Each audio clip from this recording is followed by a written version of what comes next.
when you're renting a property out and you're taking it to market to lease the property, you fundamentally are performing a sales function. And I think more important than just looking at the one property manager and the person that you're speaking to, it's actually looking at the companies and the processes behind to support that property manager, which I think, well, that feeling of having to make mortgage payments, that feeling of trying to get ahead in life and put some money aside. Knowing how to just troubleshoot your hot water system, pretty important. Welcome to Perth Property Insider, where you will learn how to grow your wealth and improve your life using Perth property. Our show is brought to you by Investors Edge Real Estate, the highly rated and award-winning property management, sales and buyers agency servicing the whole of Perth. Now, here's your host, Jared Mann. G'day, Jewayne. How you going? Hey, Jared, I'm good. And yourself? Yeah, excellent, mate. I guess today I wanted to chat about some of the inside knowledge that happens within the property management space. And I guess to the average investor, when you're browsing for potential property managers, they can all seem the same. And it's really hard to know what's actually happening to deliver the service day to day, isn't it? Yeah, it sure is. Everyone's got promises and things they put online, but I suppose the service in the back end is what's most important. And I guess over the last 5 years, what I've seen, just to set the landscape, and you would have certainly seen it too, is that with rents coming down 22%, not only landlords have done it tough, all real estate agencies and property managers have done it extremely tough as well. So we've all in the real estate space had to try to find how we survive. Basically, when your profit margin might have been at 20%, or to have such a large portion, if not all of that, drop out over the 2 to 3 years, you have to try to figure out how else to deliver your service and reconfigure things. And we've, I guess, made the conscious choice to double down on service and reconfigure to delay greater level of service, and made the conscious choice to invest in our people and find the highest quality of managers that we can, and invest a lot in training week on week. And when you bring a new team member on, you spend 3 months of intensive training with them. And I guess the selection of those team has been incredibly important ongoingly. We're lucky to have such a stable team, but most of them are property investors themselves, if not property owners, and they understand those emotions that we go through as investors. So we've taken that approach, and of course we would have seen the other approach out there, haven't we? Yeah, sure. I have. People need to still make a profit at the end of the day, Jared. So does others who have had to reduce their costs by cutting their service, I guess. And I guess today's conversation is about how different parts of the service can be done by different entities and what that really costs the investor. Yeah, ultimately that's what it's about. Because if all things were equal, we'd go with the best property manager. But when people get two sets of fees in front of them, sometimes, especially when things are tight, it's tempting to go for the lower fee, not realizing what it's going to cost them ultimately overall. And I guess what I've seen happen in broad brush strokes is that property management companies have gone and given 150 to 200 properties to a manager, and they've outsourced all the routine inspections and a lot of these other tasks that are actually pretty essential for a property manager to know your property. And in doing so, the property managers don't get to know their properties very well. They don't get to be hands-on, and you're just another number. As another number in their portfolio. Think about having 200 tenants, 200 owners, it's 400 relationships. I just don't think you can remember all the names or all the people as you've got 400 names, let alone details of their properties. So look, let's go into, I guess the purpose of today was to go into some of these hidden things that might shock the average property investor. And I just wanted to lift the lid on them and expose that they are out there. So when someone is going about selecting their property manager, they can dig a little deeper and find out the practices that the property manager they're considering has. So I guess the first one was that you'd know it, I'd know it, but most people wouldn't know that you only need 4 days of training to be a property manager. That's pretty crazy, isn't it?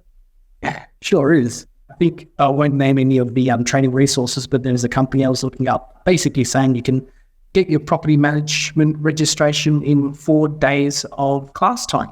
And the amount of knowledge that you actually need to manage someone's investment property, something worth hundreds of thousands of dollars, if not millions, depending on the suburb you're in, it's just mind-boggling to think that 4 days of training is sufficient to manage such an expensive asset. Yeah. And the sad thing is that a lot of property managers are just shown to a desk fresh out of their course and given a mobile phone, and they're expected to hit the ground running. And the majority of firms don't have intensive training programs and don't have the procedures for every single task of the business, and don't have, I guess, the systems that sit over the top of property managers to ensure that things are getting done. And that's where we're very different with those things.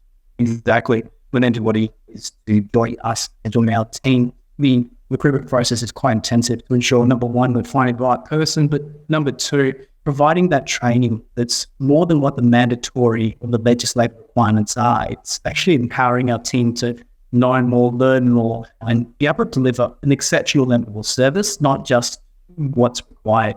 So the whole idea is making sure that the investor at the end of the day gets that correct advice to make sure that asset is being maintained well. Well, we cover a whole range of other things, don't we? From investment mindset to how do we deliver over and above expectations, and we go into business and investing, philosophies and principles so that they can really understand our client and deepen their own investing knowledge. What are some of the other areas you can think of that we cover that the average property manager wouldn't? Any that come to mind? I'm putting you on the spot here, but you know our training plan. You could probably pull it up while we're talking if you're really stuck. Nah. Look, I think the one thing that is required in training a property manager, one is negotiation, and two really is selling. When you're renting a property out and you're taking it to market to lease the property, you fundamentally are performing a sales function. You're trying to sell that property to the prospective tenant, and a lot of time is spent negotiating and talking and trying to find the right fit, right? Find the right person to move into the property and convince them that it's the right property too. So with 4 days in training, it's pretty hard to cover that off. I know that sales training courses been on for a lot longer, just on sales. But most importantly... Well, that course is 9 days, Jewayne, so don't get too ahead of yourself.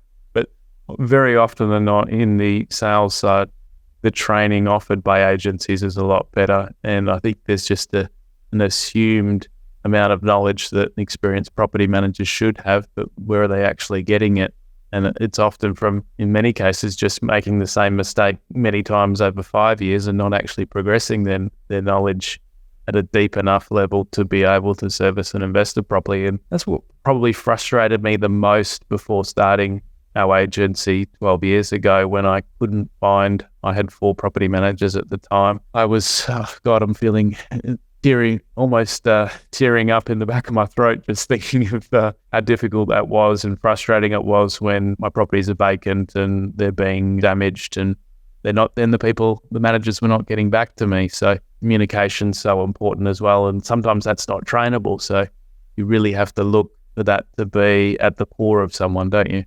Yeah, exactly. And I think more important than just looking at the one property manager and the person that you're speaking to, it's actually looking at the companies and the processes behind to support that property manager, which I think what we've been speaking about partially, Jared, is that we really need that support because of that one person. And let's be honest, they could be hit by us tomorrow, touch wood they don't, but we need to have that support behind them to fill in the gaps and make sure that consistently a high level of service is... Consistency is everything, isn't it? I mean, some of our team, you've been with me 9 years, Emma, I think 10, Lauren 7, Dallas, is he 7th or 8th? But the team's definitely getting up there in years. And then when we do have a change with some of our newer team members, we've got that consistent training, the consistent level that we get them to. And then we don't just assume things are being done. They have their key performance indicators to keep over the top of them, and they have their weekly check-ins, and we're continuously making sure at a management level over them that it's all to the highest standard possible. So any other businesses that don't have that, balls can be dropped. That's where you get those experiences that I had back 12, 14 years ago before I started the agency. So number 2, most property managers have never owned a property before. Now, does that come as a surprise to anyone out there? Not sure if it does, Jared, but it's quite a scary thought. And, you're speaking with your property manager and you ask a little question like, "Oh, should I be paying P&I or interest only?" And the property manager just looks at you with a blank stare. Silence on the other end of the discussion there. Yeah. That's right. So I think it's really important. That feeling of having to make mortgage payments, that feeling of trying to get ahead in life and, put some money aside. Knowing how to just, troubleshoot your hot water system is pretty important too. Yeah, 100%. I mean, troubleshooting a hot water system comes naturally to some of us, doesn't it? But if you've just come straight out of home and haven't had the experience of your own property before, do you really know? Yeah, I guess it's about that being able to emotionally empathize and understand what our clients are going through, as well as the tenants. And, if we approach a situation with more understanding and know and can see both sides, then you're going to be able to massage things together and get better outcomes for people, aren't you? Yeah, and I think one of the things that makes us a little bit different is a lot of us here own property investments, done subdivisions, and I think that adds another layer to the property management service that we can offer. Even when you've added value to a property, you can often spot it where a client can't. And, you can make the suggestions to renovate this or that, or find out from the tenant what they would like to be improved in the property and go about trying to get a higher rent and not just assuming, what we have is the most we can get too. So number 3, some will never see the properties they manage. I touched on that in the beginning, but it's becoming more and more commonplace for the managers to be looking after 200 to 300 properties, which is absolutely crazy. And typically in that structure, there's a junior performing the routine inspections, and they might be an 18-year-old. And again, relating back to the experience of the person, it's really difficult for a manager to be just trying to organise maintenance and trying to troubleshoot issues with the property when they're not seeing it themselves. And also, seeing is believing when you're trying to hold a tenant accountable to things too. So there can be a lot that's missed if the routine officer's not having a good day. She, she's not the one that has to then deal with the issues later. So that's the difficulty of splitting that, role. Yeah, and I think how can we talk about something you don't see? How can you hold people to account, as you mentioned before, to damages that you haven't seen? It makes things a lot more difficult. And yeah, it's also just in conversation. Bedroom 2, the curbs are slightly damaged. Which one's bedroom 2 again? You just don't know until you've been to the property. And even though we have floor plans and even though we have video tours, that can be talking through the home and actually being able to get hands-on, get underneath the vanities, get underneath the kitchen sinks and actually inspect the, wear and tear damages and leaks. And I think just... the leaks, so that's the hidden one that builds up over time that an experienced person wouldn't know to look for. Yeah, exactly. So number 4, many don't know how to properly market your property. And we love sharing in very poor ads that we come across from other agents. They get passed around the office and we all have a laugh, but there's an investor on the other side of that ad who's ending up with less for their property than they should get. What are some of the factors people should be looking for to market their property well? I think this is a really good one for an investor to jump online and have a look at the ads that are of those properties in the area. And straight away you can see the difference in quality between someone who knows what they're doing. Exactly. Look at the others that the property manager's got up for rent. Yeah, exactly. And, if it appears like they've got photos from 2014 and it's time-stamped in the bottom corner, you probably think that the marketing needs to be refreshed. Things as well, such as video, is also very important. But going back to what I mentioned earlier, in 4 days, you don't get a lot of training on how to market your property well, how to measure your marketing and make quick adjustments. So a story I'll share with you, I think I've shared this with you before, Jared, was a client who's coming to us. She thought she was paying a good fee for a current property manager, but it was vacant for 7 months. And when I had a look online, the photos were pretty poor, the ad copy was pretty poor, and how many viewings had been done, not landing her handful in 7 months. So it was that time she made the change and she came on board with us. We marketed it for the same price. The difference was we used some really great photos and a video tour and great ad copy. And I think it was 9 or 10 days we managed to secure 2 applications and get that property leased. So it really does come down to how you market it. How long did you say it was vacant for in the first instance? It was 9 months, wasn't it? Oh, I thought it was about 7 months. So it could have been 9, but from what I can see, it was about 7 months. But it was quite astonishing because the marketing of that property has really impacted the return to that investor. The vacancy rate was just massive. You've lost more than half a year's worth of income, something you're never really going to get back. So marketing the property correctly is really, really important. Well, we definitely touched on the marketing funnel in one of our last episodes where we chatted. So we won't speak much about that one, but do go back and listen to that episode if you're interested in maximizing your rent in this or any other type of market. So number 5, many don't carry out the detailed condition reports. And I guess this relates back to some of the things you started mentioning with the hidden things so what are you looking for in this point? Well, I think why I giggled slightly was the property condition report is a legislative report, right? You have to use that report and you have to tick a few boxes. But to the degree in which you fill out that report is completely up to the person and the company who's filling out that report. So basically all you need to go through and do is say dining room walls, clean, undamaged, working order, that's all you have to do by law. It's the same template that everyone has to use, but it's about making sure that you capture every single part of the property in this report and making sure it's comprehensive, it's detailed, so that we can hold tenants to account if they're doing any damage to the property. I mean, let's face it, Jewayne, this is all pretty boring stuff with regard to condition reports. But when you go to hold a tenant to account later or you have to go to court, this is the Bible of how a property's condition started. And the real sad thing is that an owner doesn't even often see their condition report. And when we go and take over properties for management, and it happens every single month, when we've got new clients coming on, we assume the file that the other manager's prepared, and we look at the condition report that we've received from them, and boy, oh boy, this is not you'd think that with the templates coming in that it would improve the overall quality, but having a thorough and bulletproof property condition report is certainly a rarity. It sure is. And the worst part is, I'd say maybe 50% of the files we collect don't have photos as part of the condition reports either. So in terms of the crime, Jewayne.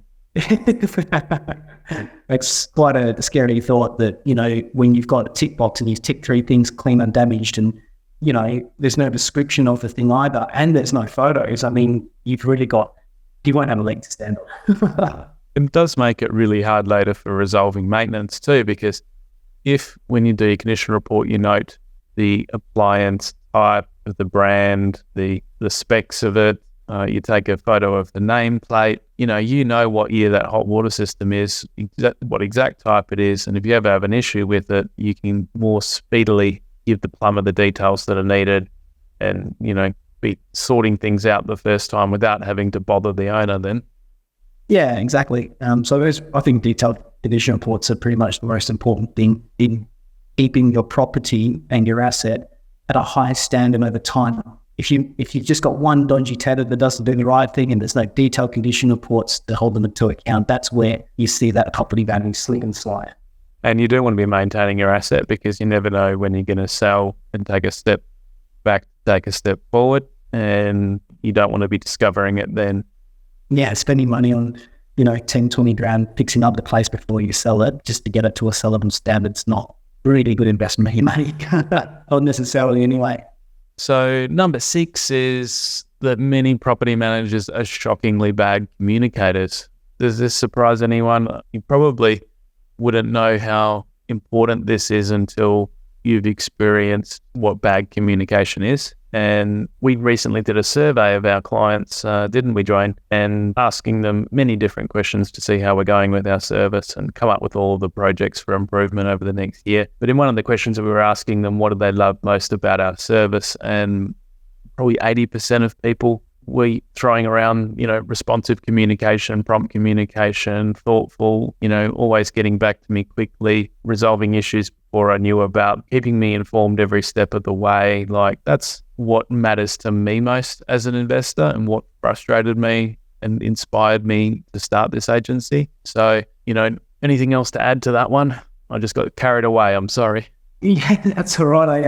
I do have a story to share. I was renting out a property a little while ago, and a tenant came to the property and said, "Oh, what's making you look at this property. Oh, to be honest, I just want to be area and I'm sick of renting through my current agent. Well, why is that? Oh, because every time I call for maintenance issue or I call to check on where I paid to with my rent, it's 2 to 3 weeks before they get back to me. In fact, I got to pick up the phone and just send me an email back.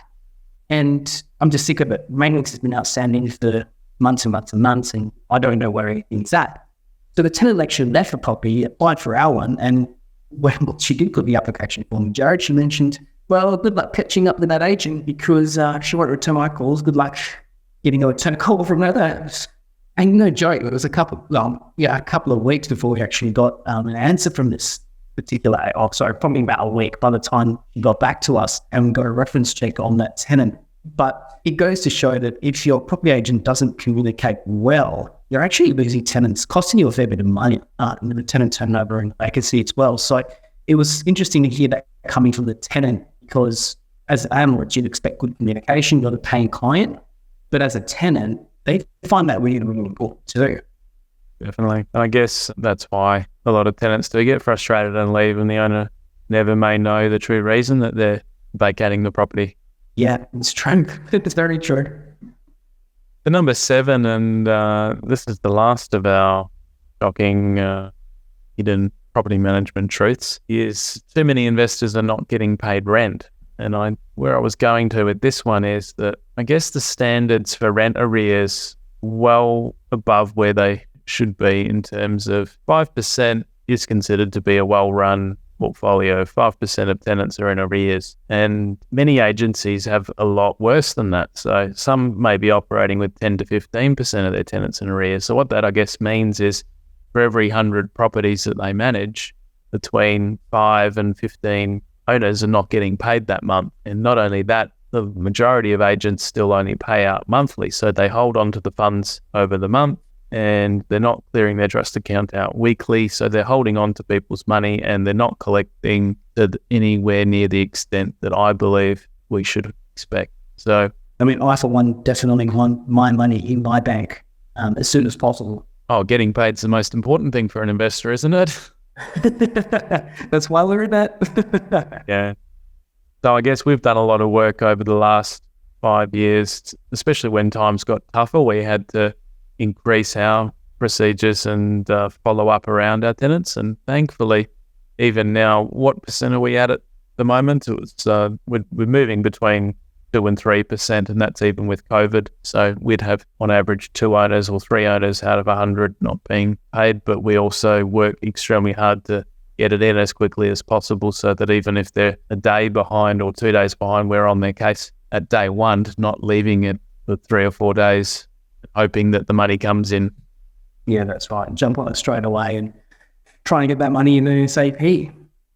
Well, Jewayne, thanks for chatting through some of those hidden things today, and hopefully it'll give people a bit more idea of what to look for under the hood of their property manager when they're next going about appointing one. And of course, if people do want to check out our service, where should they go? And I guess they can speak to you as you handle all of our potential new clients. So where's the best place for them to go? Well, I think the first place to visit is our website at www.investorsedge.com.au. Yeah, that will share a lot of basic information that you might be chasing, but after having a look at that, yes, the conversation with myself, and we'll see if we might be the right fit to help. So just request a free rental price check if you do want to chat to Jewayne about your property and situation, and we can certainly take you through all the other things we're doing to give clients guaranteed peace of mind. So thanks, Jewayne. No worries. Thanks, Jared. See you, mate. Bye. Just a reminder, the information discussed in this podcast is general in nature. As we don't know your specific situation, you should always seek professional advice before taking any action. For free market reports on your suburbs of interest and other helpful resources to grow your wealth, make sure you join my property investor update at investorsedge.com.au/join. And finally, make sure you're a member of our Perth Property Investment Facebook group to be part of the conversation with other like-minded investors, get help to your questions, and get a feel for what's going on out there in the market. I'll see you in the group.